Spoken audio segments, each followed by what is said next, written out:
Hi, I'm Yolandi and I'm a surrogate and I'm here to answer questions on the internet.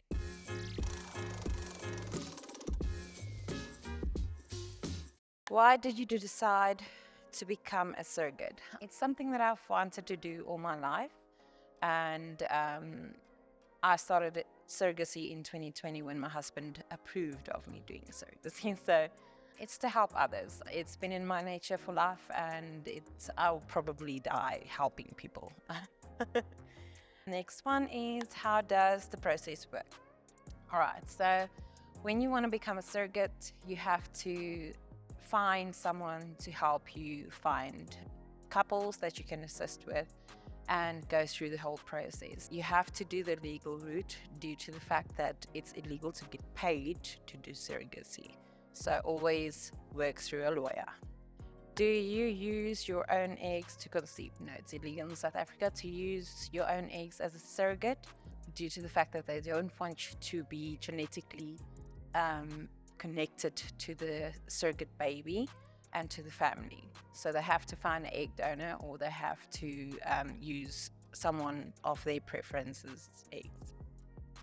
What happens when you have an emotional bond with the child? That rarely happens because you have to do a psychological evaluation as well to make sure that that will not be a problem. Otherwise, you won't be approved as a surrogate to do that, because you have to understand that it's not your child, regardless of you carrying the baby and you having that baby in you for 9 months. So yeah, that's basically it. How much do you get paid to be a surrogate? So you don't get paid to be a surrogate. It's illegal to be compensated or to be paid in South Africa to be a surrogate for someone. You get an allowance to sustain a healthy pregnancy. The minimum wage is 6,000 Rand to sustain a healthy pregnancy, and the maximum is 8,000. So there's no leeway or anything that will give you that type of compensation in that time frame that you're doing the surrogacy. When you get the allowance and that doesn't cover everything, the parents have to cover it. And if you get sick and everything and it's the pregnancy that causes it, the parents have to cover the illness or the medication and the doctor's appointments and everything as well. But there's a fine line that you have to draw between pregnancy related illnesses and get just normal illness that anyone would get. And then, do you have your own kids? Yes, I've got 3. I had 4. I've got 3 of my own kids. They are aged 5, 9 and 14. So yeah. How many children have you carried as a surrogate? I've carried 2. I'm busy with my 3rd. How does it feel to give the child to the parents? It's amazing. It's the most amazing process to go through.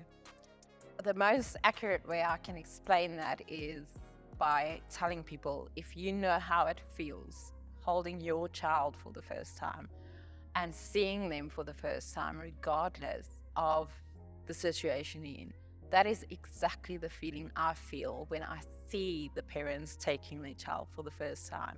Having that emotional knowledge of what they're going through and that connection of sharing that moment with them. So that's how I feel. I feel amazing doing that, and knowing that I'm sharing in that feeling and emotion and opportunity when they have that time with their first child. Can you choose if you want a vaginal birth or a C-section? Yes, you can, but remember, medical problems can cause that situation, and the opportunity for you to have that choice, it can cause it to be taken away. My first surrogacy, I wanted to do natural birth. We were busy with induction, and the baby's heart rate dipped twice, so we didn't have a choice. We went to emergency C-section. I had all my children via natural birth, and I didn't get the opportunity of doing that for the parents, the surrogate parents that I'm helping. So, but it is your choice. But if there's medical complications, you can be prevented of having that freedom of making that choice. How much control do you have over the pregnancy? That's just like a normal pregnancy. You don't have control. Whether you're getting pregnant, you don't have a control whether you can get pregnant or not. via IVF, the success rates in IVF is every fifth transfer is usually successful. And that's the rates, that's the statistics. So if you get pregnant the first time around, it's actually a miracle, because IVF babies are lab created.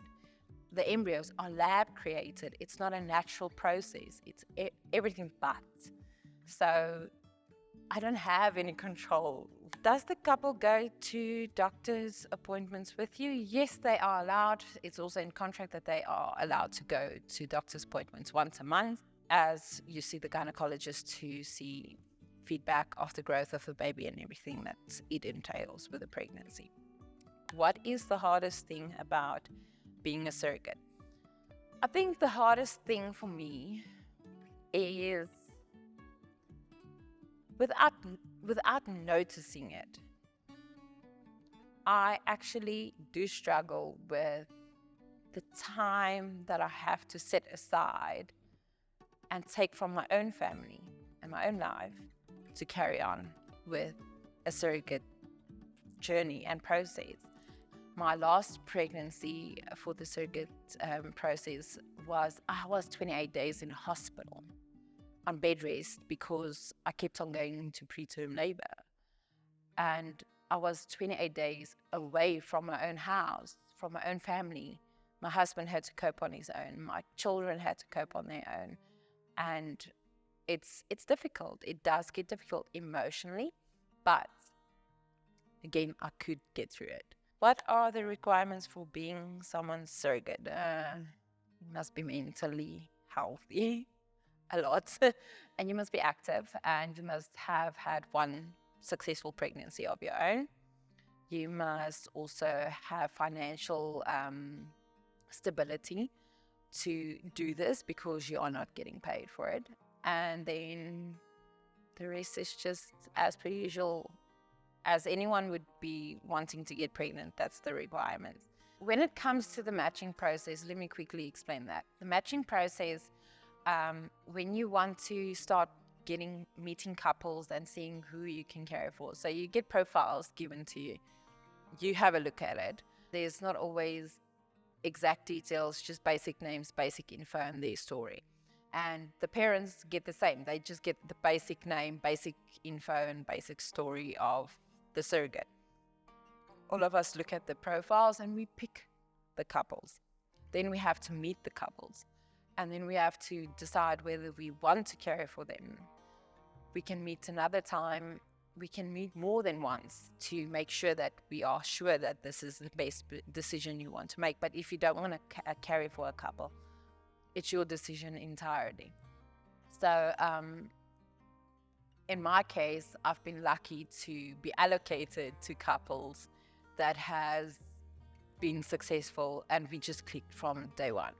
I've had a couple that I clicked with them, but not in the same way. There was just something that didn't feel right for me, so I just said no. And a lot of surrogates and a lot of the parents also do the same thing. How does your partner feel about you being a surrogate? Well, I know he's damn proud. He's always, that's the first thing he lays climax on, is the fact that he's so proud of me doing that and getting through that. And my children also, they also deal in the process and they understand the process. And it is very satisfying knowing that your family is supportive of this, and that they are happy and proud of you doing what you're doing. And that is basically the support you need as a surrogate. Now, I know of a couple of surrogates that do not have family support. They only have clinical support, meaning they've got a clinical psychologist that's only supporting them and being their outlet. And maybe one parent or one friend. It depends on person to person, but again, mentally, if you could not deal with the situation, you would not be approved. Hi, I'm Yolandi, and this has been Briefly Asked.